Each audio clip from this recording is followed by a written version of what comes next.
In another sharp rebuke of Israel's handling of the war in Gaza, US President Joe Biden has described Israeli Prime Minister Benjamin Netanyahu's approach as a mistake and called for a halt to the fighting.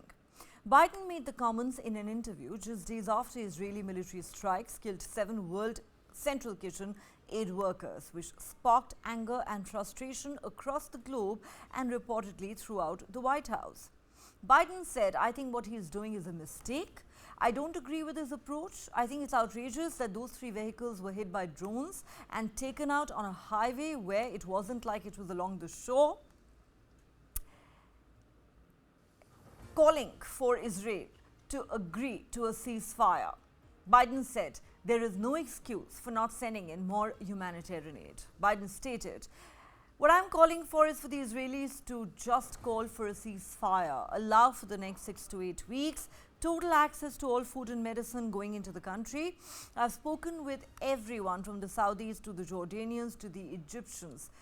They're prepared to move in, and I think there is no excuse to not provide for the medical and food needs of those people. It should be done now." As for Netanyahu, the Israeli Prime Minister's intransigent and combative stance remains unchanged. He maintains that no force in the world would stop Israeli troops from entering Rafah, where about 1.5 million Gazans are sheltering. But the question we're asking on Global Lens tonight is this: is President Biden under greater pressure than ever before from his own administration over his support to Israel? Now consider this. Scores of current and former US government officials believe that President Biden's pressure on Israel after last week's deadly attack on aid workers did not go far enough and will fail to stem the humanitarian crisis in Gaza.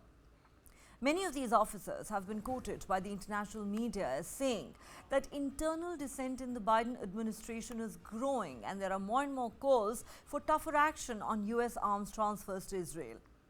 The view of these officials reflect the way internal objections to US policy on Gaza continue to mount. They said many government workers were voicing their frustrations in unofficial forums that include at least a dozen groups on messaging apps such as WhatsApp and Telegram, which comprise hundreds of administration staff as members.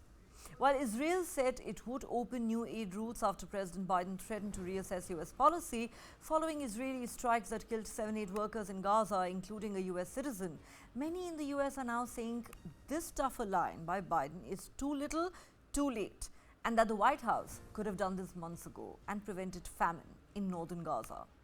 4 current US government officials at varying levels of seniority in different government departments, 2 of whom have roles in foreign policy, including on Israel and Gaza, have been quoted as saying, "Internal opposition has become deeper, wider and more despairing than at any previous point in the war."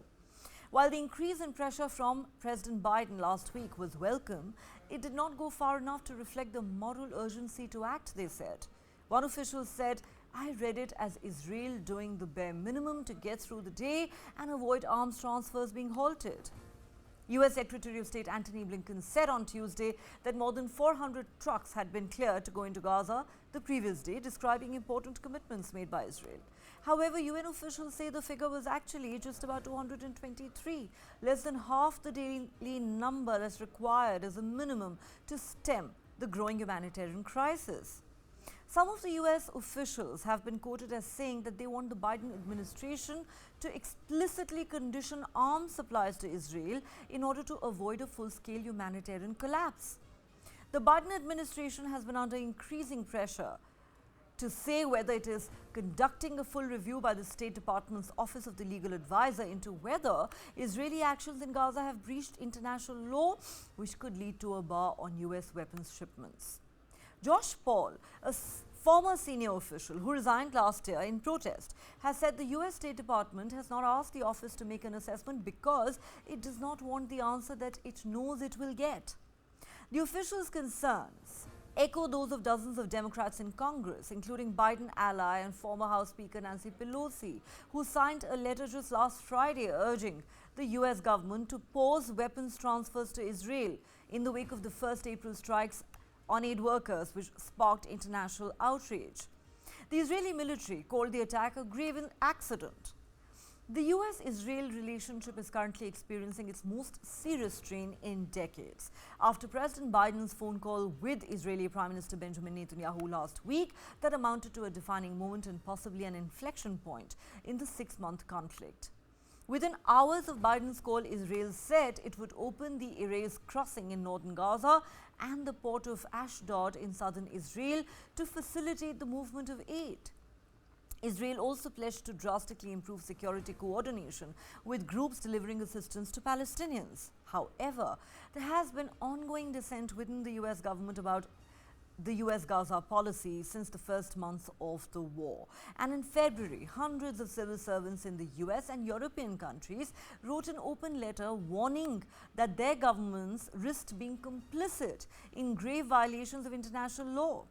They said the seriousness of the Gaza war pushed career civil servants to publicly air their concerns.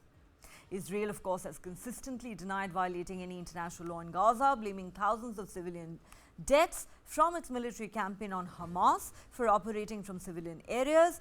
It has also blamed the United Nations for aid delivery failures, a claim categorically rejected by the UN and other humanitarian groups. Israel also claims that Hamas steals supplies. Now, the US officials' accounts are the latest sign of deepening disquiet and a growing readiness within the ranks of the Biden administration to question the moral and legal basis of the US backing for Israel, a bedrock of Washington policy going back decades across administrations. Some criticized the support as apparently unconditional, citing Washington's $3.8 billion a year package of military assistance to Israel and the potential sale of $18 billion worth of F-15 fighter jets. The supply of arms has continued uninterrupted despite the number of people killed in Gaza now standing at over 33,000. And while the growing pressure on Biden has also meant his administration pushing both Israel and Hamas to arrive at a ceasefire agreement, fact is, negotiations in Cairo seem to be heading nowhere, with both sides refusing to budge from their stated positions. What is therefore clear is that the stakes are rising, not only for the embattled Palestinians in Gaza, but also for President Biden, with the US presidential election now barely months away.